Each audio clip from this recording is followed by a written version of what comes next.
No, so I got pulled over in Kent. Jason decided to record me.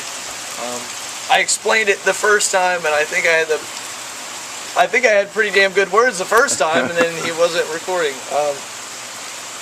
But I was doing like 5 over the speed limit, going through Kent, when I saw a police officer parked behind the bowling alley, and so I got down to speed. So I wasn't, well, that shouldn't be documented, and it's beside the point. Doesn't matter.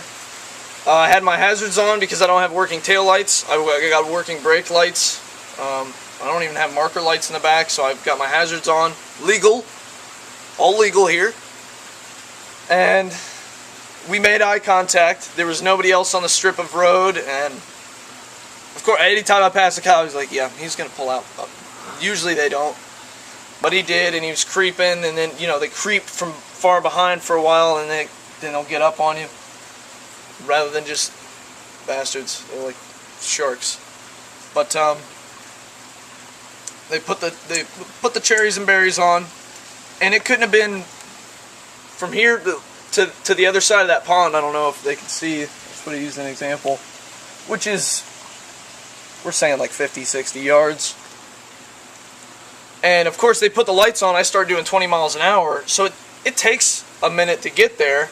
But there's a parking lot up ahead rather than a semi-busy road, which was kind of vacant at this point. But if I'm getting pulled over, I like to go parking lot. I don't like to be pulled over on the side of the damn road, you know? And before we got on the parking lot, he's like flashing his floodlight on me, and which was odd. And then when I pulled in the parking lot, I pulled up slowly, like horizontally, like in front of him, which is courteous, I think. Being pulled over, that's not defensive. That's like completely, you know. And if you put the spotlight on me, like as I'm putting it in park, like less than 5 miles an hour, he knows I'm about to stop, and he's like, "Stop the damn car!" And I'm like, okay. So, you know, he threw me off for a minute. Like I was like, oh shit, what are we dealing with here? And he came on really strong. It was a typical case of good cop, bad cop. He got out of the car. He's like, "Why didn't you pull over down?" I'm like, there's a parking lot here, you know. I really wish I had the phone recording at this point, but it's although I'd like it to be the first thought of my mind, when you're getting pulled over, you're just like, oh shit, you know. I usually forget, and I did. But he comes up and he's like, you know, "Why didn't you pull over?" He's like, "Well, okay, what are you doing out here?" Or, you know, he said, "What's going on?" That's what he said. He said, "What's going on?" Very open-ended, vague question that could, you know, he's just going to judge you by your response. He doesn't give a damn about the question he asked. He doesn't give a damn about the answer. And in the second video, you'll see that when the calm cop gets out of the car, they just spit out questions before you can answer the last one. They're trying to shake you up, you know. It's just, it's such a game for them. I mean, it's so obviously through this video and the rest. But I was like, "I'm going to Vincent, Ohio," and he's looking at my license. He's like, "You're from Bristol? You're heading to Bristol?" I was like, "No, I'm heading from Bristol to Vincent." He's like, "What's going on out there?" Like, "There's a mud run, which is like a 5K except with mud, a bunch of obstacles." "Oh, okay. So you got anything?" Never does he tell me what he pulled me over for. I wish I had it on camera. He's like, "Oh, okay, mud run, yeah. So you got anything in the vehicle I should know about? Any drugs, alcohol, weapons, you know, guns, knives, anything like that?" And I was like, "No." Because I knew exactly where this was going. And he's like, "Okay, well, you don't mind if I search it, do you?" And like, I just wish you could have seen his face. It was obvious that he knew I was about to tell him no. And he just kept putting the pressure on. And he's like, "What do you got in the vehicle?" And there's shit everywhere. There's trash, you know. It just looks like junk. He's like, "What do you got in the vehicle?" And I'm like, "Many things." He's like, many things? I was like, man, I got nothing to hide. I'm just, blah, blah, whatever I said. And he's like, what do you got in the vehicle? I was like, dude, many things. I'm not trying to be a smart ass. It's just like, what do you want me to say that I've got drugs in the car or something? Hey, what do you want me to say? Look around. I've got crack, officer. There's cups and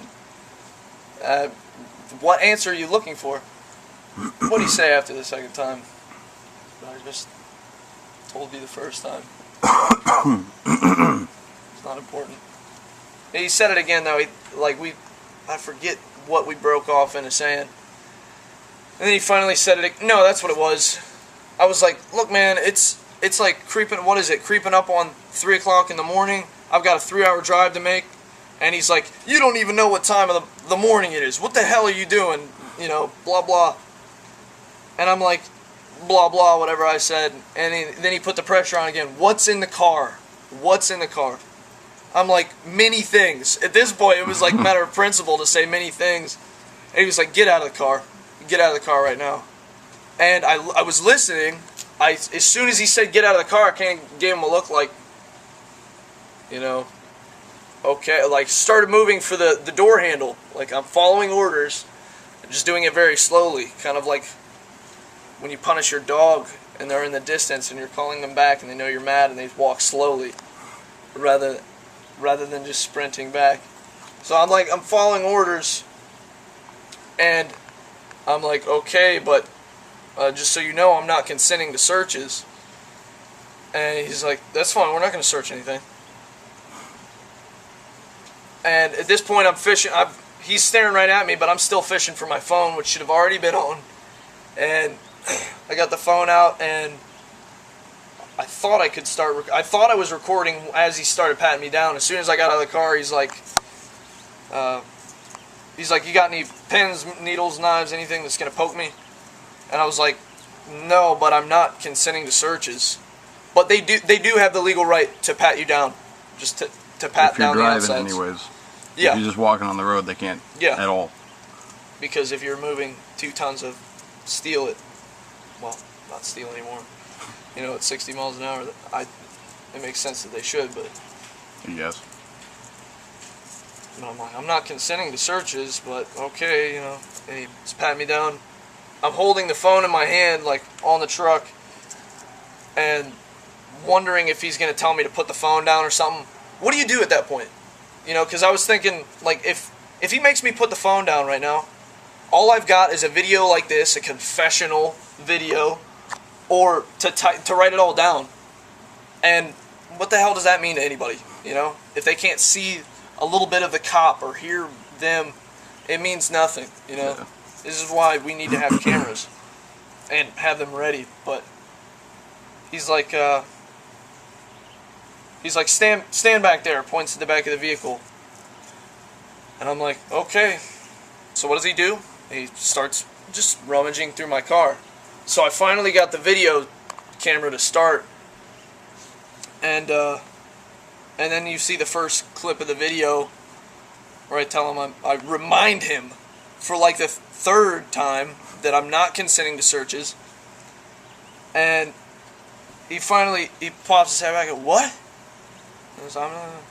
What are you, a lawyer now? It's like, no, I'm just an American, or whatever I said, which I could have said so many better things. That's what always comes to mind, though. Yeah, but it's like, no, I'm just an American. Yeah. I mean, I have the right to do this. Right, cheesy as it may be. And he couldn't say shit to that, and he didn't say shit to that.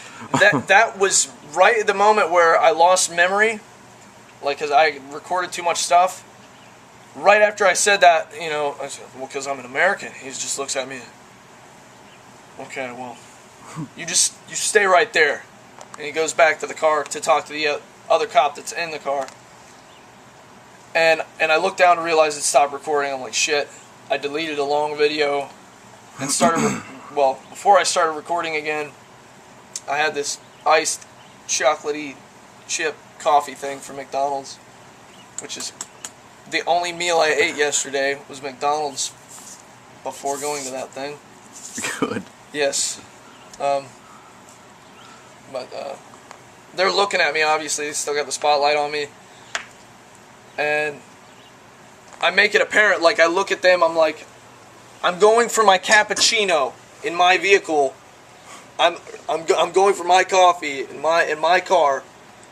So, just so you know. And they're like, they stop talking, they're both, you know, just looking at me. You can see their faces. And I bring it out and, like, start drinking my coffee and start talking to the camera again for 2 seconds before Good Cop walks up. And I can't remember what he said right now, like word for word. I've got the video, but he immediately comes up and he's like, you know, we weren't searching your vehicle. Or whatever he said. Like, and I was like, I don't know about that. And I've got it on tape for the first... It wasn't much, but at least I got 10 seconds. He's clearly rummaging through my car as I'm reminding him that I'm not, you know. So, I'm wondering if a lawsuit has happened. I mean, it's Kent. There's probably more likely that kind of activity. I'm wondering if their department just had some kind of lawsuit or is having more and more people threaten them with lawsuits, those college kids who know what the hell is up and, you know, are telling the cops what the hell is up. Right. Yeah, actual college students. And what are you studying law or something? It's like, what do you like? There's so many things I want to say to that. At one point in the video, the cop is like, you know, because they obviously take offense, most of them, to being recorded. They take it as a, you know, a sign of dislike or distrust, which, well, shit. You're the cops. Yeah, I don't trust you, you know? You have guns and I don't. Yeah. And he's like, oh yeah, no, I understand. I get recorded all the time. And I was like, you know, in an oppressive state, it's the best defense civilians and cops have. I mean, cops have cameras in their cruisers. Do it while we still can, anyways. Right. But I mean, for both sides, cops have cameras in their cruisers for, well, their safety and ours. Yeah. And then, which kind of probably came across wrong because it sounds like it's us versus them almost. Could be taken away from that. That's not how I meant it, but I don't know. I know I was going somewhere more with it, but it's really, it's just endless. Good Cop. Yeah, it's endless talk.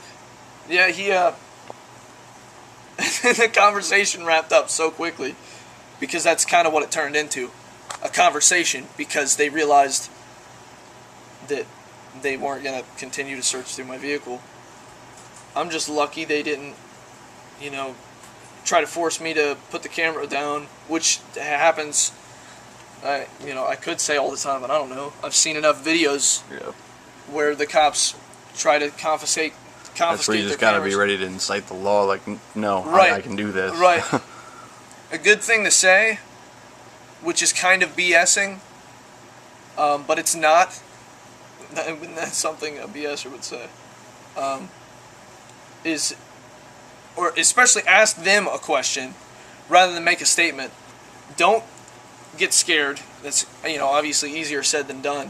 What is, you know, just about as easily done as said is don't get angry. Don't get cocky. And I mean, anger is fear choosing a different path, but don't get angry or cocky, because then that gives them reasonable cause, you know, reasonable suspicion. You're being out of order. Yeah. So be respectful. Luckily, I can laugh in their faces. So that kind of works. But, yeah, now I'm wondering if I should take this to court. If I've got time and I mean, I'm not trying to get rich. I mean, I don't even know what I could really get out of it anyways. But if anything, just to set an example and for me to gain something out of it, call it greedy, call it unnecessary. You're just taking back your monies anyway. What's that? So you're just taking back your money anyways. Exactly. I mean, I just paid $125 for a seatbelt ticket. Yeah. When Ohio doesn't even have helmet laws. I mean, if it's about safety, yeah, we could go on and on. Right. So that's what happened. And then the videos. And that's as much as I'm going to fill in the blanks. Goodbye.